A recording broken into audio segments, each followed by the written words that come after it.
Okay, so we'll start off. Well, I will start channeling with the Druids. They'll give that message. Then Lisa will connect it back to what's going on astrology-wise. When I channel, it's very conversational. So if they say, do you have questions? Do you need anything? Feel free to chime in, ask a question.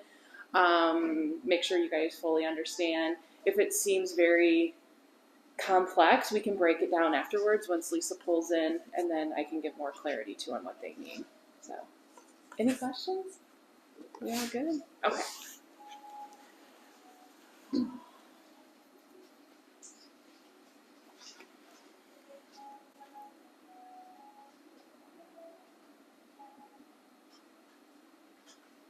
For as the connection of the planet is currently shifting, adjusting, and changing its path, its way it works, and how it assimilates to the other planets' energies and what is out there, you have to understand, first of all, that the additional changes in the dimensions is also what is culminating and creating part of this astrological energy of the universe that is shifting things.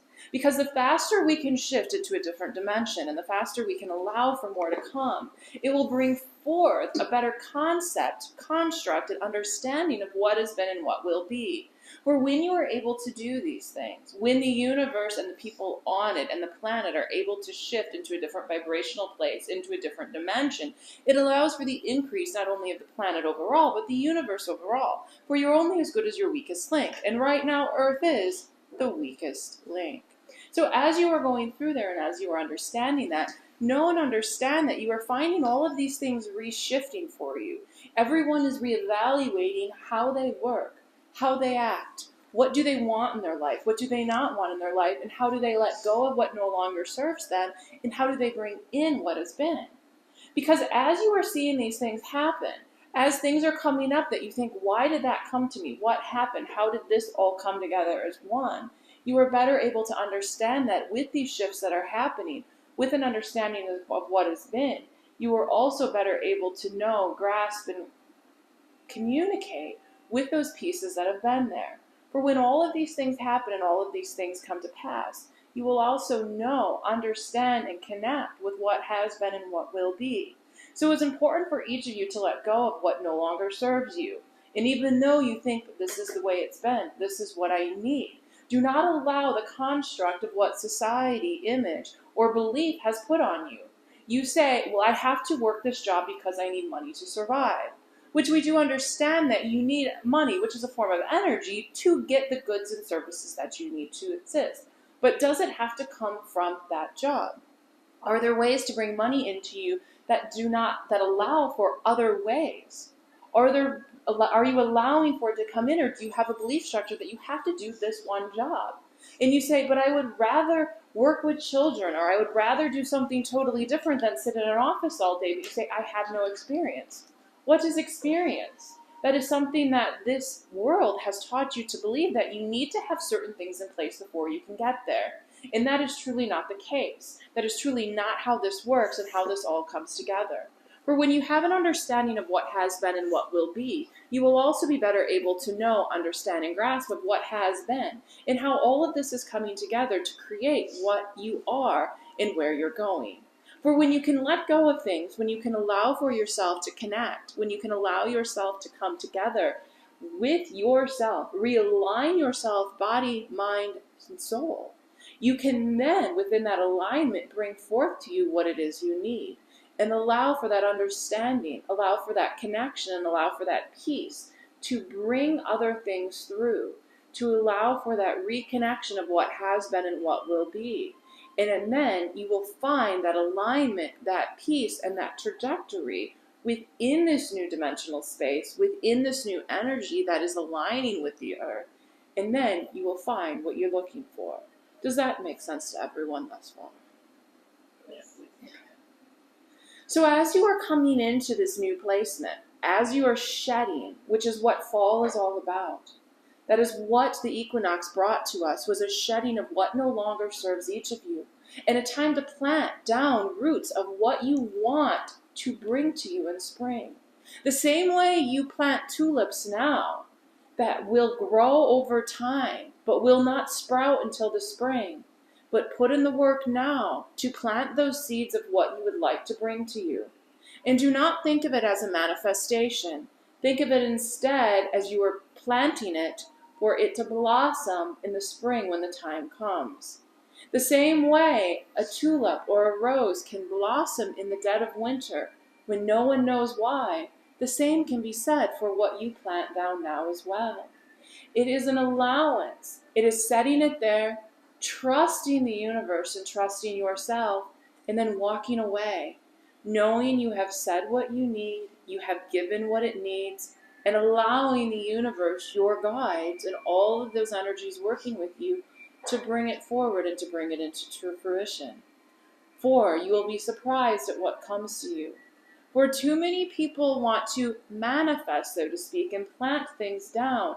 They want this, but then they keep tilling up the soil. They keep damaging the bulbs or the seeds or the sapling because it doesn't look how you wanted it to. It's not the right color. It's not the right fragrance. Have faith in yourself.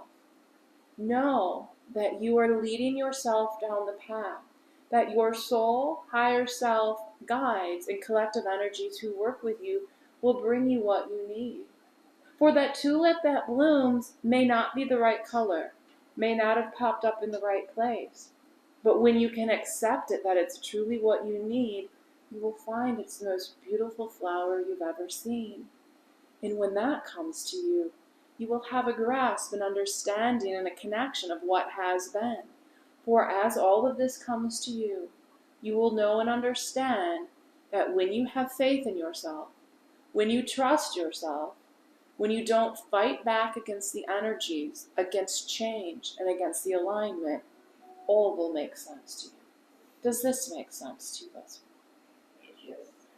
So as you are working to realign yourself with where you need to go and you need to be, no, you do not need to try to fight back. No, you can accept the change. We understand that change can be hard for those who have incarnated, that you like to stay where you're at. This is not the time of staying where you're at. This is the time of accepting what is coming in and growing, as each of you can skyrocket out into the universe and let go of what is no longer there for you. And as you do that, as you come to that, you will also understand that as you are shifting and allowing, all of these energies that are here for you are here to help you and assist you. You all may say, they are so hard, they are so difficult, that I don't want that any longer. But no, we only provide to you what is necessary. It's when you fight back that you do not feel in alignment, that things go wrong, that they are even worse than what they would have been or should have been. Know and understand that as this is coming to you, you are there, you are aligned, and you are truly where you need to be. So what questions do you have on what we've spoken of thus far today?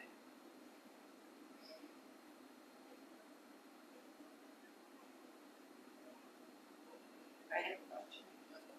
What would be the best way to align, and what would be some suggestions? The first thing is to reground yourself, to go deep down into the earth and allow for yourself to have that true culmination of what has been. For when you can come into your own and align body, mind, and soul, when they are all working together, that is how you will know what steps to take to move forward. Then you will find that things are moving forward in an aligned way. Also know that each three of those must be balanced, for they hold a trine or a triangle. And if they are all balanced as a tripod would be, then it will stand firm and you will be steadfast in your ways. But know that if one is not supporting the other or is stronger than another, it will topple over. And how do you maintain that equalness for all of them? That is about ensuring that they all work. So think about when your mind tells you something. Say, for example, I need to eat broccoli 3 times a day. And you say, your mind says you need it. But you stare at it and your body's going, I can't do it. I don't want it. It is not necessary. That means that your body and your mind are out of alignment. Because your mind is saying, but it's not listening to the body. It is taking a program, a belief, or a construct that it was given. But if it says we need it 3 times a day, and the body goes, not today, maybe tomorrow, and it goes, okay, we will have spinach instead, and the body goes, yes, that is what I need. That is when it is more of an alignment.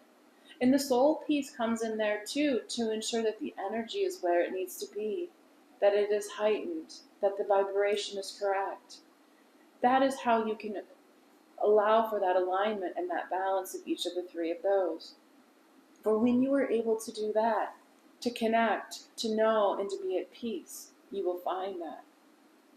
Also, when you become upset, become triggered, look at where that's coming from. Is it coming from an energy you need to release? Is it coming from a program or a belief? Accept it for what it is. For when each of you are triggered, that is a way for you to learn. That is a way for you to look at it and go, where is this coming from and why? When you can understand where it comes from, whether you release it, mutate it, realign it, or not, it still allows you to connect with it and understand it. For when you are trying to release something as you experience now within this current energy field, it is like things come to you, and the universe will continue to make sure you've learned that lesson. You just don't do it once. But at some point, the universe will continue to give you the lesson, and you won't even notice it anymore. For that means you have truly transmuted it and realigned it. And that is when you will have that peace. And that is when you will know that it is no longer there. Do not be hard on yourselves if you do not feel the alignment that is necessary. Instead, allow for yourself to truly commit. Allow for you to be easy on yourself and love yourself, knowing that this time and this shift as is difficult right now, as the beginning of the next year will bring in a whole set of newness. In the work you do now, the work that you do inward of the shedding during this fall cycle will allow for it to be even easier come the next few months in the first of the year. For when you can bring in that new piece, when you can bring in that next, that is when you will come in. That is when you find where you need to be. And by the next beginning of the solar year, next year, you will come to find all is right, and you are set up for success moving forward. Any other questions right now?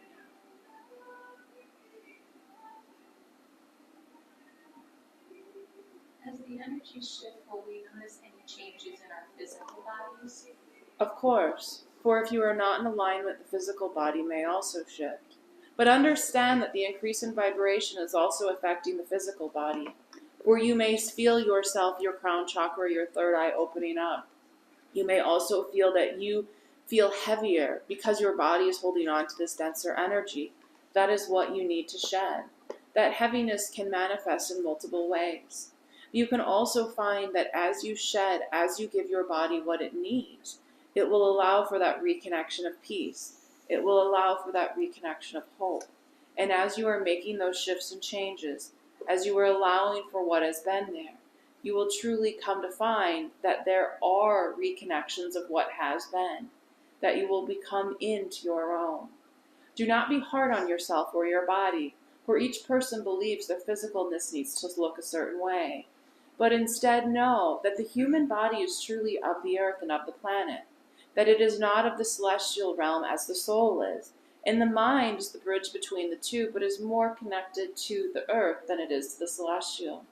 And know that as they are trying to realign, that as the energy of the universe and of the planet is increasing, that can also be difficult at times for the body.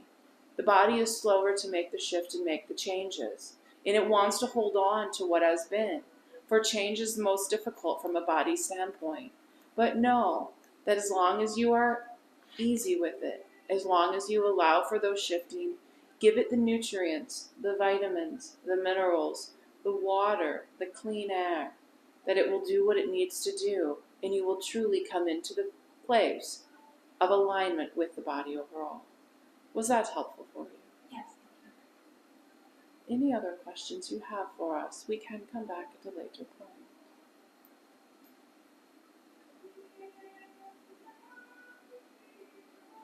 We will leave you with that for now, but we will still be here to answer any additional questions or clarify anything that has been said.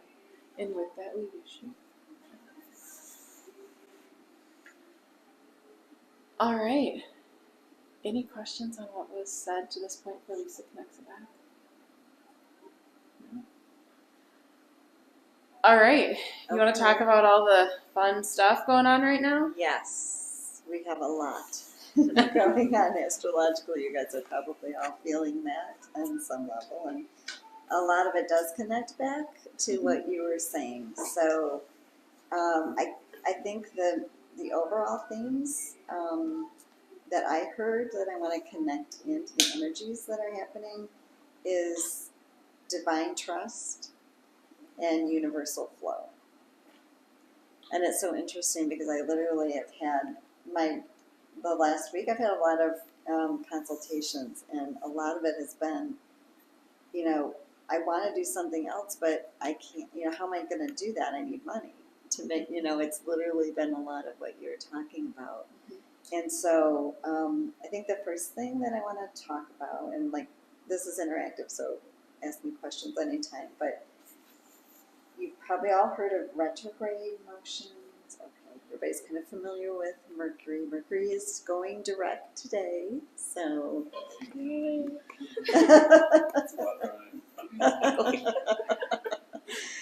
Yeah, so I kind of have a different take on Mercury retrogrades than the norm. And I think it was just the way I was taught, is Mercury is kind of the trickster. And so we always really pay attention to when communication goes sour and a retrograde. And I think sometimes we implant that belief and thought in our head, and just to maybe we kind of create, situations, right?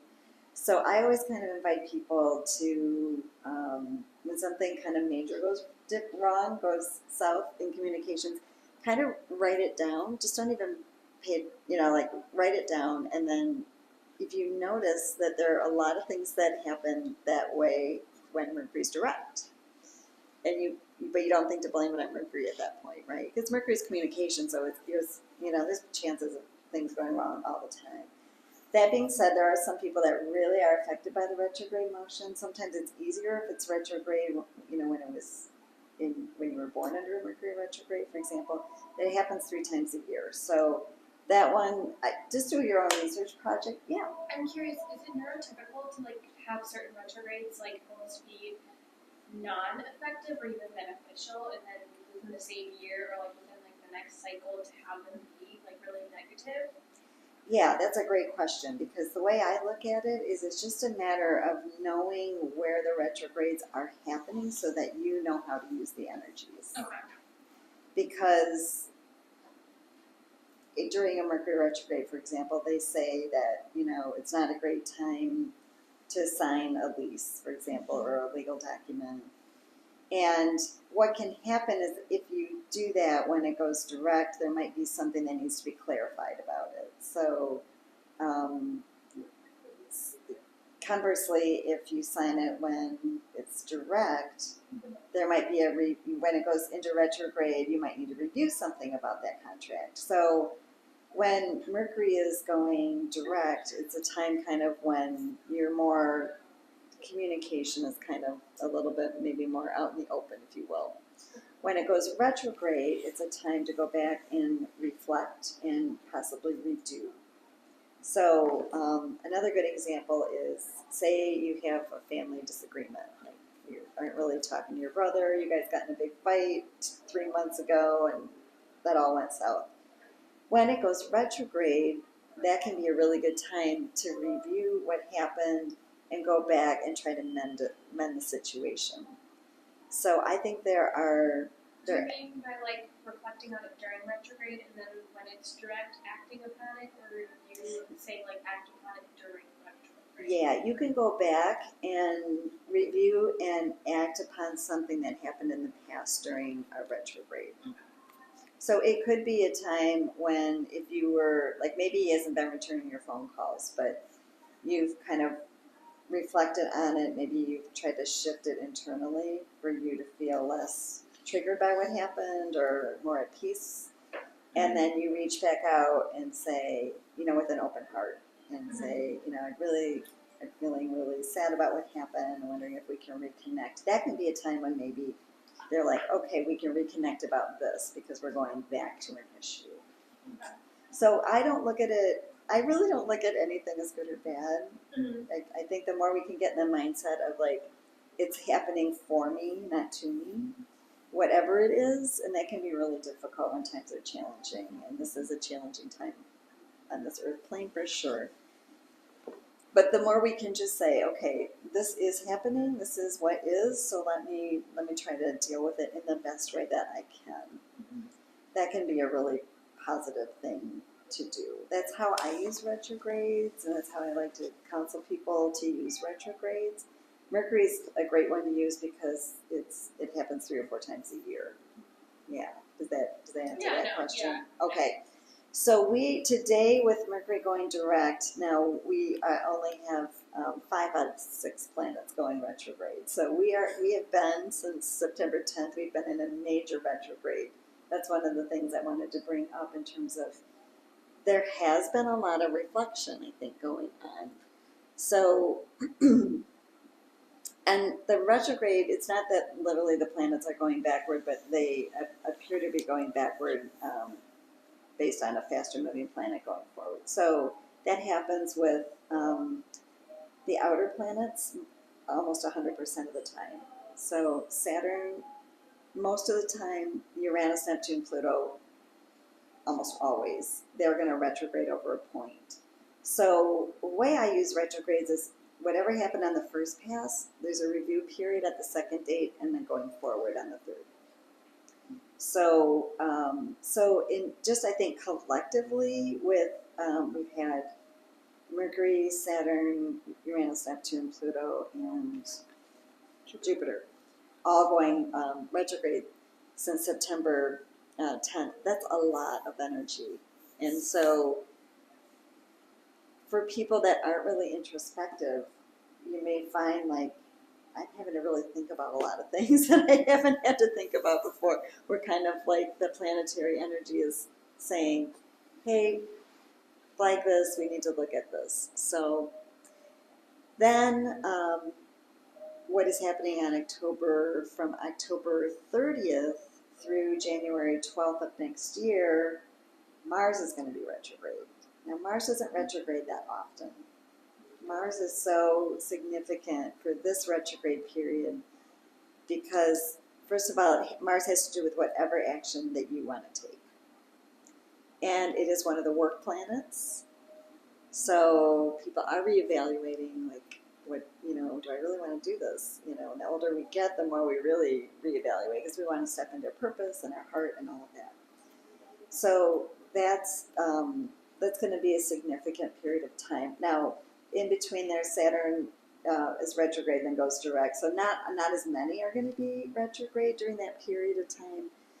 But again, why that becomes so important is because of the eclipse season that's happening. So October 25th, we have a solar eclipse, and it's at 2 degrees of Scorpio. So Mars rules Scorpio. Pluto's the modern ruler of it. So we're going to have this eclipse, and then Mars is going to go retrograde just shortly after that. Well, I'm sorry, what? I said it's getting you ready. Yep, it's getting you ready. And then guess what happens on, this date might sound familiar to some of you, November 8th. Can you think of anything going on November 8th? Yep, the midterm election. We have a lunar eclipse at 16 degrees of Taurus. What could go wrong? What could go wrong? Yeah. And the thing about eclipse energy is it has up to a 2-year period of influence. And it's interesting because, eclipses, it's really hard to tell what could happen to you, but you have up to a 2-year influence, but it gets stronger, and then we kind of get into the shadow period of they call it eclipse season, where it gets really, really activated. Now, you will hear a lot about this on a collective basis because the eclipses are in a degree and a sign.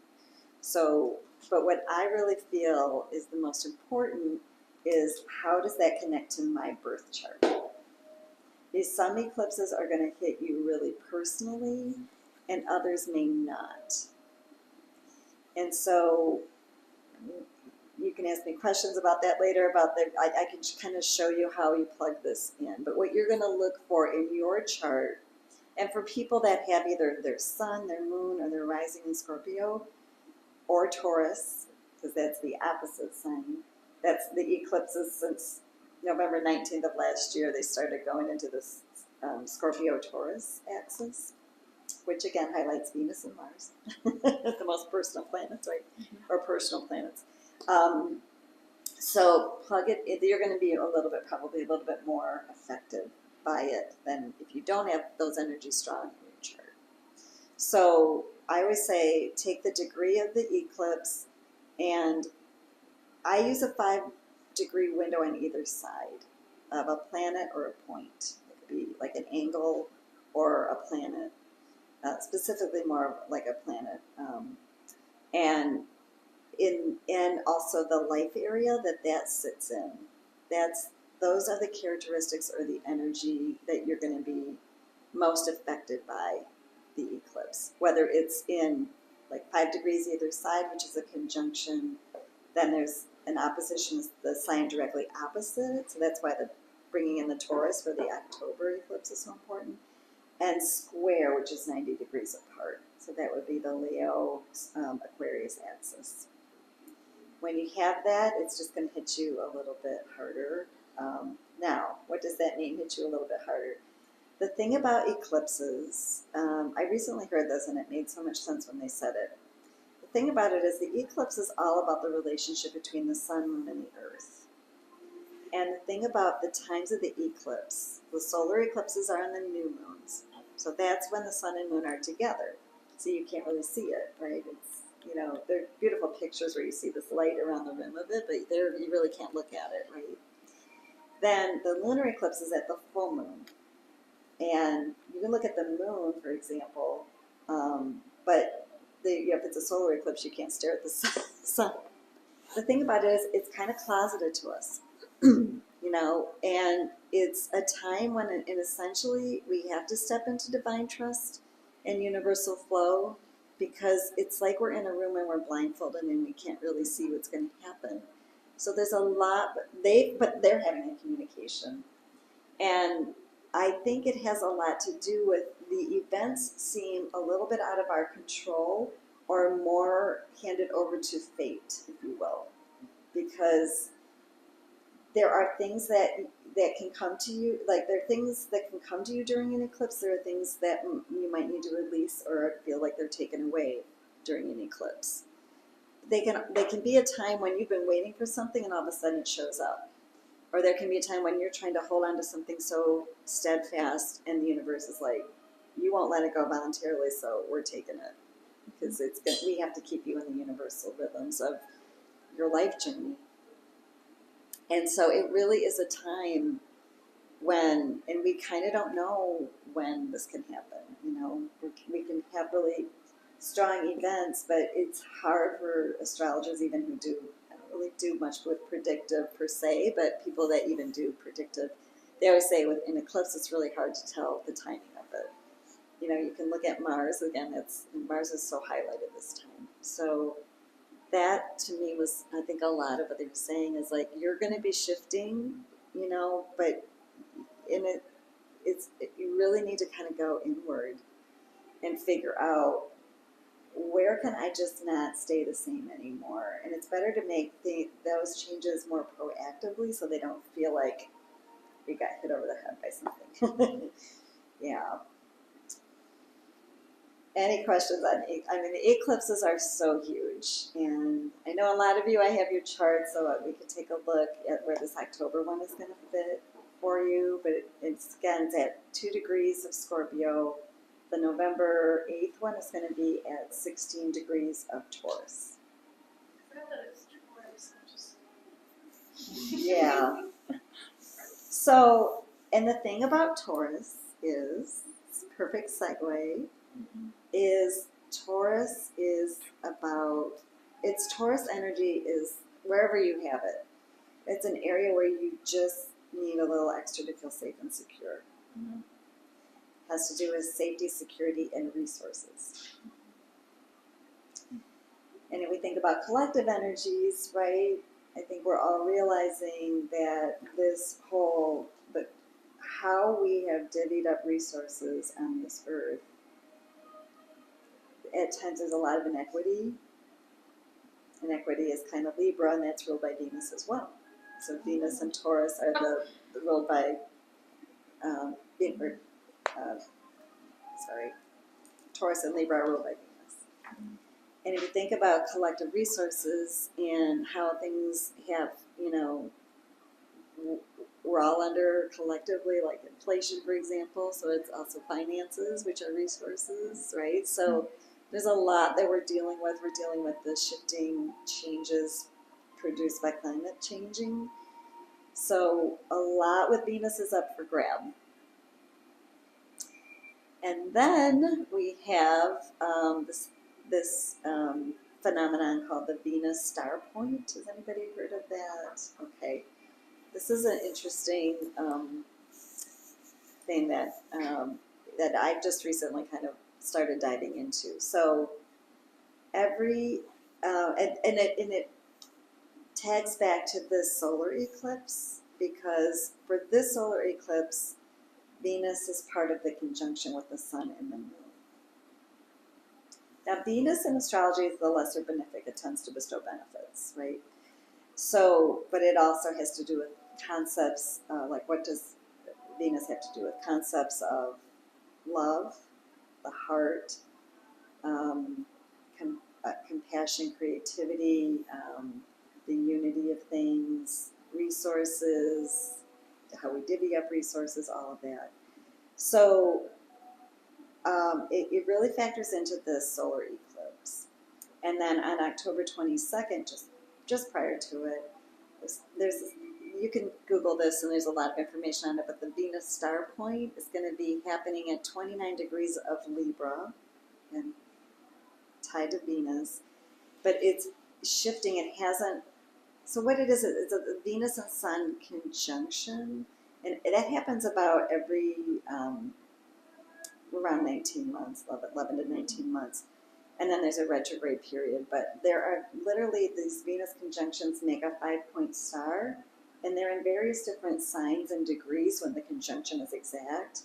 But on October 22nd, it's going into Libra, and it hasn't been there since the 1800s. So we have never experienced a Venus conjunction and a star point in Libra. So I'll just connect it back to something we can all collectively understand, because the Queen has recently passed. The day that Charles became king, that chart, because you can run a birth chart for an event, that was 29 degrees of Libra. That was on the most personal part of that chart. So all of a sudden we have a new king. And he might, and I think there is going to be, I'm speculating, but I think there is going to be this looking at the resources and the monarchy and what they spend, what the people spend money on, and what value do they bring, because Taurus, Venus, and Libra also about values, value systems. That's kind of up for grabs. William and Kate, I found out, were born, William was born on a solar eclipse, and Kate was born on a lunar eclipse. So, I mean, and the eclipse on October 25th is directly opposite Charles' moon and North Node. North Node's direction your life is headed. So all of this stuff is happening. So we can kind of see, because this Venus star point can have a lot to do with collective energies and governments and things like that. Yeah. Well, no. So what was coming to me was that if you look at kind of what's going on in the monarchy of England and all that, how can you connect those energies to your own life? I know I personally am going through a lot of that shifting and changing and, loss of others and all of that. How can you connect that back so you can see it play out on a world stage, but then how does it play out in your own journey? Yeah. Because we're all experiencing that same energy, even if we don't have, we weren't born on a eclipse or something like that. But how is that shifting inward? Because when you see these bigger energies, it hits all of us just in a different way. Absolutely. So to have that that understanding, and I grab my chart a lot, and I'll pull up an online Emerson and say, okay, what's happening? What is squaring? And really to have an understanding. Okay, this is why this energy. Like, it's something square Chiron the other day, and I'm like, oh, I get it. I get it now. It was the moon, right? Wasn't it the new moon? Yeah, the new moon squared my Chiron, and so it just kind of threw me for a loop. So you can connect these back to your own. So. Absolutely. The collective energies I always say, always plug them back in, because you can get really excited about something, or you can get completely freaked out by something you hear by an astrologer telling you what the collective energies are. And it's like, okay, but then how does it apply to me? Maybe this freak out isn't mine. This time, maybe I'm spared this freak out. And the biggest one, we did a workshop on the moon. You can work with the moon phases every month. Keep a moon journal and, work with those phases and start working with these energies on a personal level. I think that's great. Because the last thing I was going to say about collective energies was, because we've talked a lot, so these planets, Venus, Mars, and Pluto, become really important for the eclipse season, which is going to run through the end of, so we, our earlier ones, we had 2 eclipses in the spring, 2 in the fall. I think after the November one, then we're going to start switching to Aries, Libra. So Venus and Mars right now are really strong. Then I'm going to bring in that Mercury, because there's a lot going on with air signs, or I should say not just Mercury, but air signs in general. So the air signs are Gemini, Libra, Aquarius. Yeah, well, sorry. They look at all of these. Yes, okay. So let's look at what's going on there. The Mercury retrogrades for all of 2022 have been in air signs. Mars is going to go retrograde in Gemini, which is an air sign. And I missed the notes because I know I'm forgetting something. The Venus start point, October 22nd, which is huge. That's in Libra. That's has to do with that. That's an air sign as well. So, yeah, there's 4 air signs. I forgot Libra. Did I? You said Libra. Okay. Sorry. Okay. And related to this, to a star point, it's kind of an interesting side note of what's going on collectively, because these star points can have a lot to do with changes in government. Vladimir Putin is an air sign, and Zelensky was born at a Venus star point in Aquarius. So that's the other big thing going on. Yeah. In addition to COVID, we've just had a lot going on.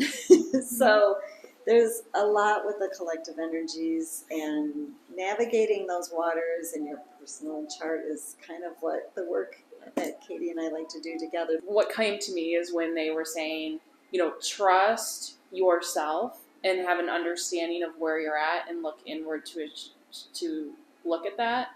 That's what all these retrogrades are doing. They're making us go back inward and say, okay, why is this? Because before, a year or 2 ago, we were always looking outward. It was all about, okay, this made me mad, so I need to change this because this person irritated me, so I'm walking away from them, or I'm doing this.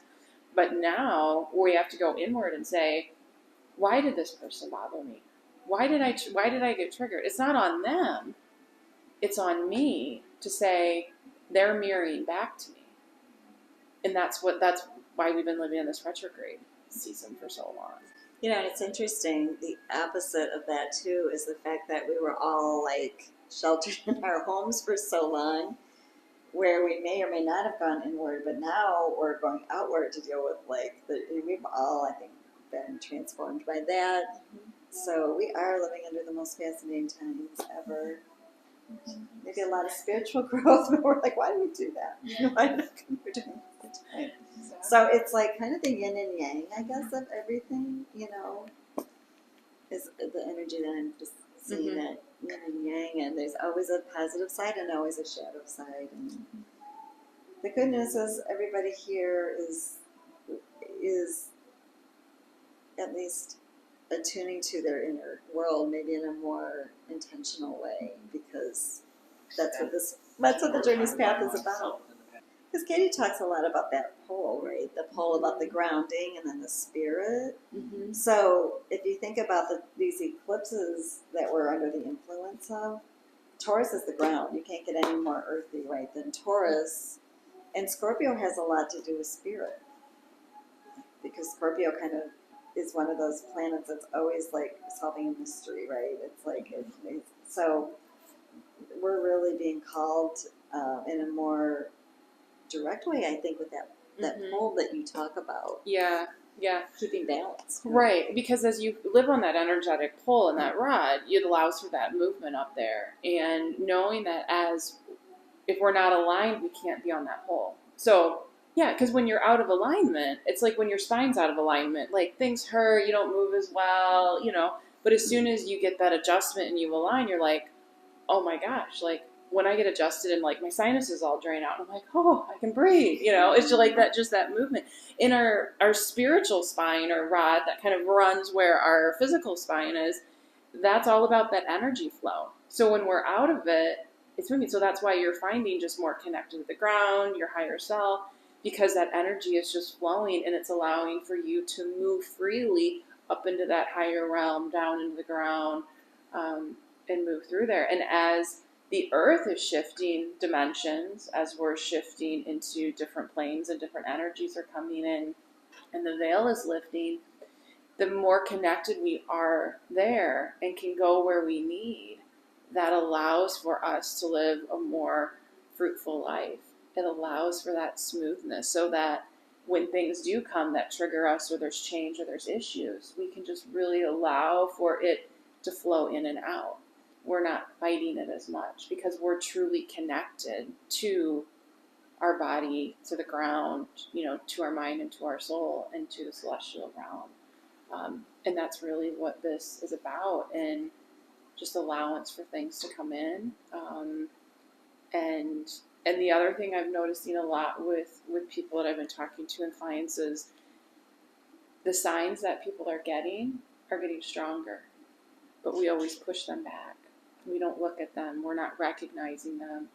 But because the veil is lightening, those signs are more apparent to us. They can be more specific. So, when, a light starts to flicker in your house, don't say, oh, the bulb's probably going out, or, oh, we've been having issues with the electrical in here. Go, okay, what are you trying to tell me? What's the message here?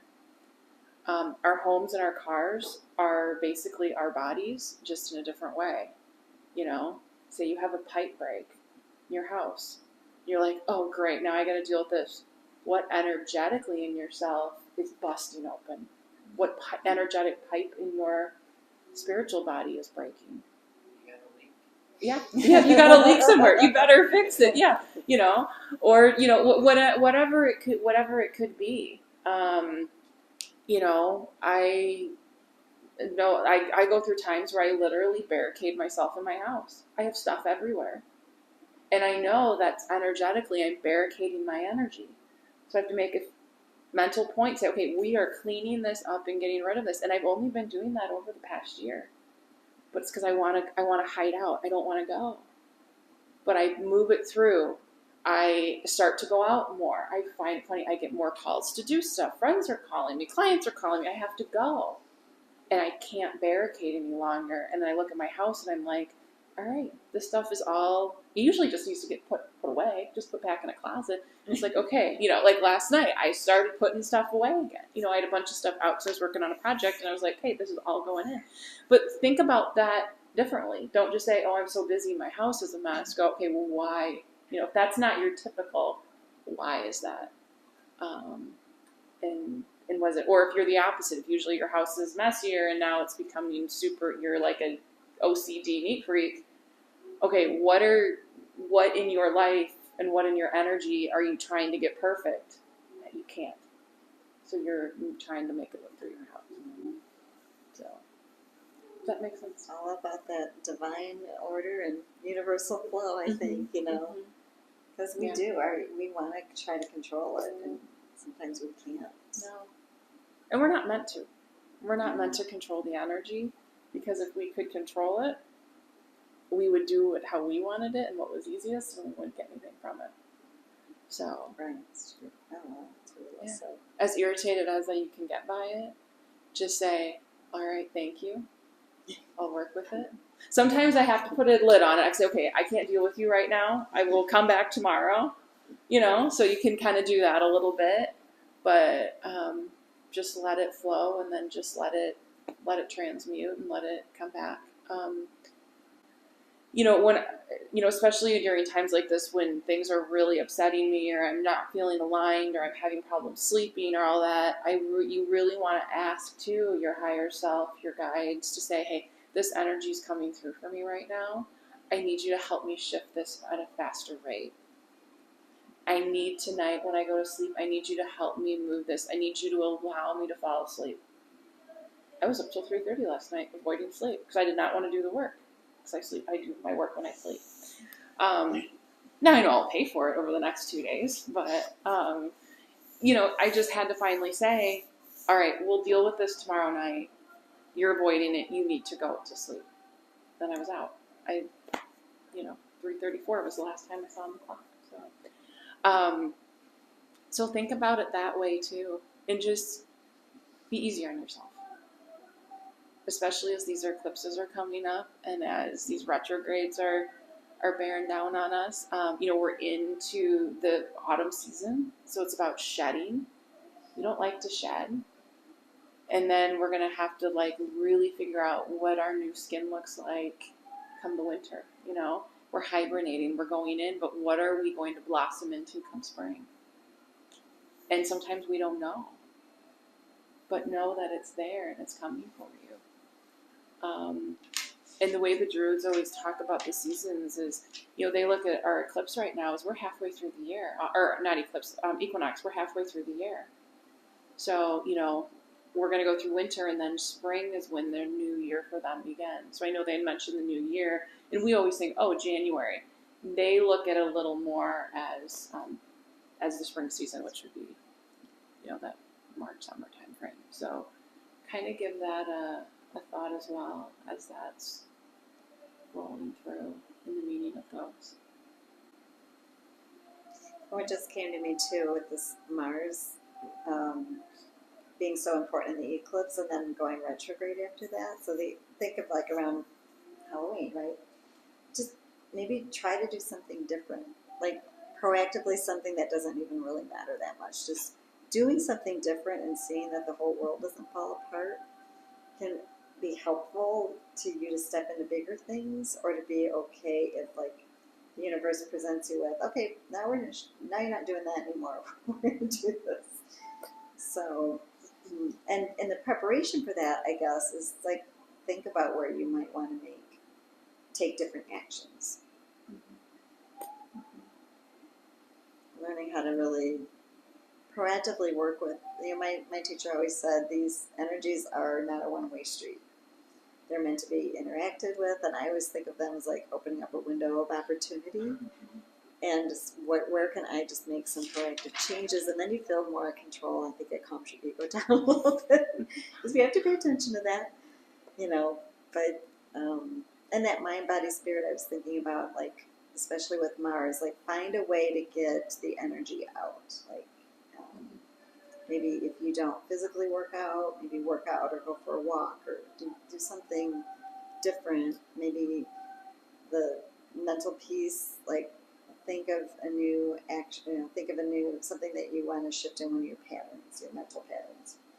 And then you can go inward and like ask for guidance on what to do next. So trying to keep that tripod, you know, kind of working with that. Yeah. I love that Yeah. metaphor. And seeing what works for you. What do you enjoy about the shift that you've done? Maybe you try something new, like you decide, oh, I'm going to go for a walk every day. And you're like, not really digging the walk, don't really enjoy it. But what is it? And maybe you end up seeing somebody on a bike and you're like, I want to try a bike. So you go on a bike ride and you're like, oh, this is what I love. So it's like, don't say, oh, if I do this is what I have to do. Well, let it, maybe you were meant to go on the walk to see the guy on the bike and you're like, I have a bike in my garage. Let me go get the tires aired up and let me go for a bike ride. And you're like, I love this.